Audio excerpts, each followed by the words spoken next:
Welkom by WRBC Kinderkerk. Kom ons sing 'n liedjie.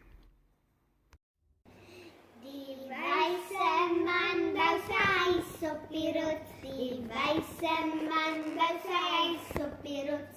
Die wyse man bou sy huis op die rots. En die reën het neergeval. En die reën val neer en die vloed styg op. En die reën val neer en die vloed styg op.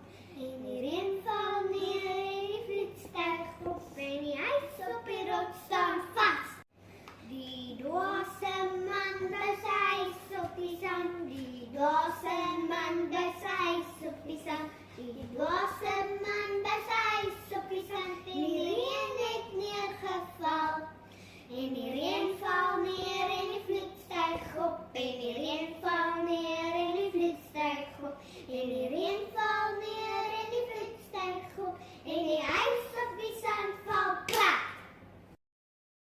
Hierdie is nie net 'n liedjie nie, maar 'n storie wat Jesus vir die mense vertel het. Die wyse man is iemand wat reg lewe, soos wat die Bybel vir ons leer. Die dwaase man is iemand wat hoor wat die Bybel ons leer, maar nog steeds kies om die verkeerde dinge te doen. Ons gebed. Papa God, kom help ons om soos die wyse man te wees en te lewe soos die Bybel vir ons leer. Help ons om te kies om ons lewenshuisie op die rots Jesus Christus te bou. Amen.